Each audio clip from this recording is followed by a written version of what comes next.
Good afternoon everyone. আপনারা সবাই কেমন আছেন? আশা করছি আপনারা সবাই খুব ভালো আছেন। আমিও ভালো আছি। আমার নতুন একটা ব্লগে সবাইকে জানাই স্বাগত। তো আজকের ব্লগটা কিন্তু আমি এখন থেকেই শুরু করছি। এখন ঘড়িতে বেজে গেছে দুপুর 3টে। এই যে রেডি হওয়ার বিশেষ কারণ হচ্ছে আজকে একটু যাব ঘুরতে, যেহেতু ছুটির দিন তাই ভাবছি আজকে একটু হুসেন সাগর যাব। আমাদের ফ্ল্যাট থেকে হুসেন সাগর ওই 1 ঘন্টা মতো লাগবে, ঘন্টাখানিক মতো তো লাগবেই। আর যেহেতু ছুটির দিন রাস্তায় প্রচুর জ্যাম থাকে, তা জানি না দুপুরবেলা কতটা জ্যাম থাকবে, তাও যেতে যেতে বোঝা যাবে যে কতটা জ্যাম থাকে কি থাকে না। কিন্তু শুভঙ্কর বলে যে ছুটির দিনে সকাল থেকেই রাত পর্যন্ত প্রচুর জ্যাম থাকে হায়দ্রাবাদে। তো আজকে কিন্তু আমি আর শুভঙ্কর যাচ্ছি, সমু যাচ্ছে না, কারণ সমুর অলরেডি হুসেন সাগর দেখা আছে। তা ওই দিক থেকে শুভঙ্করের অফিস কলিগ যাচ্ছে আর অফিস কলিগের ওয়াইফ যাচ্ছে। আমরা 4 জন মিলে যাচ্ছি। ওদের ওখান থেকে হুসেন সাগর বেশি দূর না, তা আমাদের এখান থেকে ঘন্টাখানিক লাগবে, ওদের ওখান থেকে 20 মিনিট মতো লাগবে। তো আমি রেডি হয়ে গেছি, এবার আমরা বেরিয়ে পড়ব।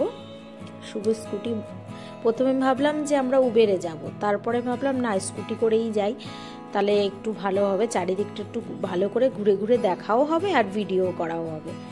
দেখুন কোন রাস্তাটায় এসেছি বুঝতে পারছেন? ওই যে আগের একটা ব্লগে আপনাদের দেখিয়েছিলাম দুর্গম চেরেগু যে পার্কটার ওপরে যে ব্রিজটা ছিল না, যেখানে ব্রিজের যে টাইটিংগুলো জ্বলছিল, গান চলছিল, সেই ব্রিজের ওপর দিয়েই যাচ্ছি আমরা হুসেন সাগর। কি সুন্দর না চারিদিকে। আর যেহেতু এই ফাল্গুন মাস পড়ে গেছে, তো সেক্ষেত্রে দেখুন কেমন পাতাগুলো ঝরছে। আবার ফাল্গুন মাস চলে গেলে আবার তো পাতা ঝর হবে, আরও সুন্দর লাগবে সবুজ। এখন পাতাগুলো ঝরে যাওয়ার টাইম যেহেতু, তো আমরা টুকটুক করতে করতে আমরা চলে যাচ্ছি। বাইরে কিন্তু অসম্ভব রোদ্দুর, কিন্তু গরম লাগছে ঠিকই, কিন্তু খুব হাওয়া, প্রচুর হাওয়াতে অতটা গরমটা লাগছে না। টুকটুক করতে করতে বেরিয়ে পড়েছি। দেখুন চারিদিকের রাস্তাঘাটগুলো এত সুন্দর। ব্রিজের ওপরটা এসেছি যখন, জানেন তো, ততটা ভিড় ছিল না, এখন দেখছি পুরো ফাঁকা আছে। আর এইদিকে দেখুন ডক্টর বি.আর. আম্বেদকরের স্ট্যাচুটা, সামনে যাব ভাবলাম, কিন্তু এতটাই গরম লাগছিল, পরে যাব ভেবেছি। তো দেখুন কি সুন্দর স্ট্যাচুটা। বেশ স্কুটি করে যেতে গেলে এই আরামটা কিন্তু আমরা উপভোগ করতে পারি। বেশ দেখতে দেখতে ভিডিও করাও যায়, আবার চারিদিকের পরিবেশটাও উপভোগ করা যায়। আর দেখুন আমরা কিন্তু হুসেন সাগরের সামনে চলে এসেছি মোটামুটি। আর ডক্টর বি.আর. আম্বেদকরের স্ট্যাচুটা খুব সুন্দর, এত লম্বা, ওটা দেখছিলাম। আর সেই সময় শুভঙ্কর হালকা স্পিডেই গাড়িটা চালাচ্ছিল, স্কুটিটা। এরপরে আমার না প্রচুর জল তেষ্টা পাচ্ছে, মানে যেহেতু গরমে রোদ্দুরে বেরোনো, তো ওই জন্য, আর খেয়ে লাঞ্চ করেই আমি রেডি হয়েছি, ওই জন্য আরও জল তেষ্টা পাচ্ছে। আর আজকে যেহেতু শনিবার ছিল, তো আজ লাঞ্চে বানিয়েছিলাম ওই চিকেন কষা আর ভাত, ওটা আমাদের শনিবারে বাধা ধরা। ওই দেখুন হুসেন সাগরের সামনে চলে এসেছি। আর এইদিকে একটু নিম্বু পানি খাবো। আর শুভ স্কুটিটা পার্ক করছে, আর ওর বন্ধু বান্ধব যে অফিস কলিগটা ছিল এখনও সে এসে পৌঁছায়নি, যেহেতু ছুটির দিন, আসতে তো একটু টাইম লাগবে, বাড়িতে কাজ থাকে। আর দেখুন এখানে সেক্রেটারির বিল্ডিংটাও দেখা যাচ্ছে, খুব সুন্দর লাগছে না? আর সূর্যের আলোটা পড়েছে আরও সুন্দর। শুনেছি রাত্রেবেলা প্রচুর লাইটিং করে, ওটা আপনাদের কাছে আমিও শেয়ার করব যে লাইট দিলে কেমন লাগবে। সেই ক্ষেত্রে আপনারা ভিডিওটা কন্টিনিউ দেখতে থাকুন। পরিবেশটা এতটাই গরম কি বলবো। আর এই যে কনস্ট্রাকশনের প্রদীপের মতো, এটা না কি একটা বলেছিল শুভঙ্কর, আমি না ভুলে গেছি, পরে কোনো একদিন আপনাদের কাছে শেয়ার করব। তা ওরা চলে এসেছে, এই যে অফিস কলিগের ওয়াইফ, ওরা তেলেগু আছে। আর এইদিকে দেখুন কাঠবিড়ালি খেলা করছে, কি সুন্দর। এই দিদিটা তাও হিন্দি বোঝে, কিন্তু দাদাটা তেলেগু আর ইংলিশ, হিন্দি পারে না ঠিকঠাক, আর বলতেও পারে না, তো সেক্ষেত্রে প্রবলেম হয়, তাও মেকআপ করে নিই। তাই দেখুন এবার চলে এলাম পার্কের মধ্যে, বাচ্চারা খেলা করছে। আর শুনেছি জানেন তো, রাত্রেবেলা 6:30টার পরের থেকে লেজার যে খেলাটা হয় না, ওটা হবে লাইটিংয়ে। কিন্তু অ্যাকচুয়ালি আমরা অত অবধি থাকতে পারিনি, কারণ আমাদের একটু বিশেষ কাজও ছিল কয়েকটা, আমার আর শুভঙ্করের। আর বাজারঘাট থাকে শনি রবিবার, মানে একটু বাজারঘাট কেনাকাটিও থাকে, তো তো আজকে রাতে বাড়ি গিয়ে আর ডিনার রান্না করব না, ওই জন্য বাইরের থেকে কিছু খাবার প্যাক করে নেবো আর ওগুলোই রান্না করে নেবো। আর এদিকে দেখুন বাচ্চারা সুইমিং খেলা করছে জল দিয়ে, বেশ ভালোই লাগছে। কিন্তু আমিও কিন্তু ইতিমধ্যে গিয়ে জলটা দিয়ে পাটা ভিজিয়ে নিয়েছি, গরমের থেকে এসেছি তো, যেই জলে দিয়েছি পাটা, দারুণ লাগছিল। আর দেখুন চারিদিকে কি সুন্দর ফুল ফুল ফুল চারিদিকে। আর এদিকে দেখুন শপিংয়ের জন্য পরে, আগে বোটিং করে নেবো, তারপরে কিছু একটা কিনতে ভেবেছি। আর এইদিকে দেখুন এই পার্কের মধ্যে কিন্তু বিভিন্ন খাবার দাবারের দোকান আছে। আর জানেন তো, যখন এই যে আমরা যখন এই যে শুভঙ্করের অফিস কলিগের সাথে কথা বলছিলাম, এই দিদিটা দাদাটার সাথে, তখন ও বলছিল এই হুসেন সাগর এই ঝিলটাতে নাকি প্রচুর ডেথ হয়েছে আর সুইসাইডও করে। প্রায় 146টার মতো ডেথ হয়েছে, আর সুইসাইড তো 500-র ওপরে বললো প্রচুর সুইসাইড অ্যাটেম্প করে এই জায়গাটায়। তা আমার একটু ভয় ভয় লাগছিল এইগুলো শুনে। আর এই ঝিলটা কিন্তু নিজেরাই বানিয়েছে, ন্যাচারাল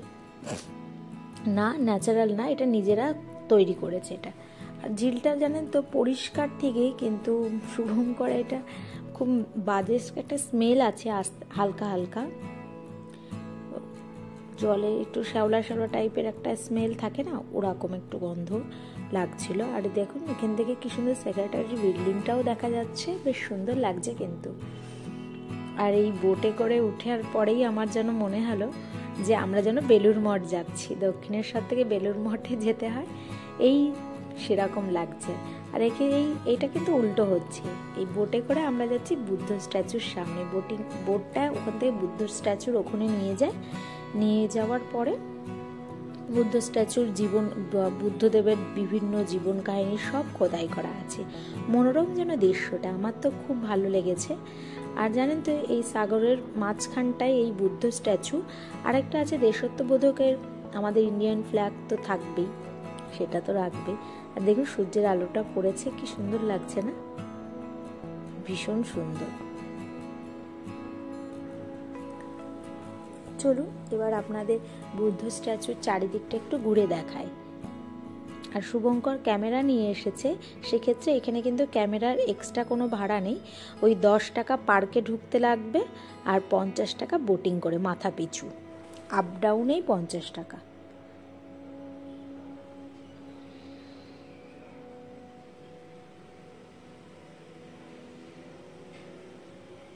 কি সুন্দর লাগছে না, আমার তো খুব ভালো লাগছে। আর চারিদিকটা এত ফুল কি বলবো, কারণ হায়দ্রাবাদ যেহেতু প্রচুর গার্ডেন আর প্রচুর গাছপালা, এরা খুব গাছপালাকে খুব মেনটেন করে, খুব সুন্দর লাগে এটা। বেশ গাছ হঠাৎ করে কোনো গাছ কাটেও না, সব গাছগুলোকে যত্ন সহকারে ওরা মেনটেন করে। তারপর ফুল, চারিদিকে ফুল গাছপালা, আমি যেন রাস্তায় বেরোলেই শুধু গাছপালা আর ফুল, আর প্রচুর হাওয়া এখানে। সকালবেলায় আপনাদের বলেছিলাম যে সকালবেলা অনেকটা গরম লাগে, কিন্তু রাত্রেবেলা প্রচুর ঠান্ডা, বিকেলের পর থেকে এত হাওয়া দেয় তো মনে হবে না যে ঘরে একটা এসি লাগায়। দেখুন কি সুন্দর না, বুদ্ধদেবের সব কিছু শিল্পকলাগুলো সব খোদাই করে করেছে, এটা বেশ ভালো লেগেছে আমার।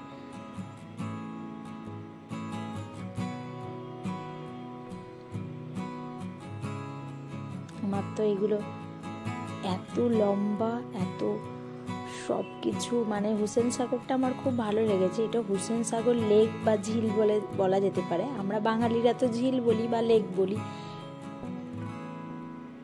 বেশ সুন্দর, আমার খুব ভালো লেগেছে হুসেন সাগরটা। এখান থেকে জানেন তো বিড়লা মন্দির আছে, আবার হচ্ছে আরেকটা কোন জায়গাটা, বিড়লা মন্দিরটা এখান থেকে বেশিক্ষণ না, কিন্তু বিড়লা মন্দিরটা পরে একদিন আপনাদের ঘুরে দেখাবো। আজকে অতটা টাইম ছিল না, তার জন্য একটা জায়গায় ঘুরতে এসেছি। আর এখান থেকে জানেন তো গোলকন্ডাটাও বেশি দূর না, আমাদের বাড়ির থেকে না সবকিছু ওই ঘন্টাখানিকের রাস্তা, তার বেশি না। রাত্রেবেলায় জানেন তো প্রচুর লাইট দেয়, তো আরো সুন্দর হয়ে যায়। আমরা ভেবেছি যে কোনো একদিন রাত্রেবেলা আসবো। আর দেখুন রাত্রেবেলা এত বুদ্ধ স্ট্যাচুটা এত লাইটিং দেয়, লাইটিংয়ে ভর্তি হয়ে যায়, কি সুন্দর লাগে দেখতে। আপনারা হায়দ্রাবাদ আসলে গোলকন্ডা, চারমিনার আর হচ্ছে হুসেন সাগরটা অবশ্যই দেখবেন, খুব সুন্দর, এই মনে একটা আলাদা শান্তি আসতে পারে। আর এদিকে দেখুন পুরো ভেজিটেরিয়ান একটা রেস্টুরেন্ট। আর এই যে আপনাদের ব্লগের প্রথমেই বলেছিলাম না, সেক্রেটারি বিল্ডিংটা রাত্রেবেলায় কি সুন্দর লাইট দেবে, দেখুন কি সুন্দর লাগছে না। তো চলুন আজকের ব্লগটা কেমন লাগলো সেটা কমেন্ট করে জানাবেন, ভালো লাগলে একটা লাইক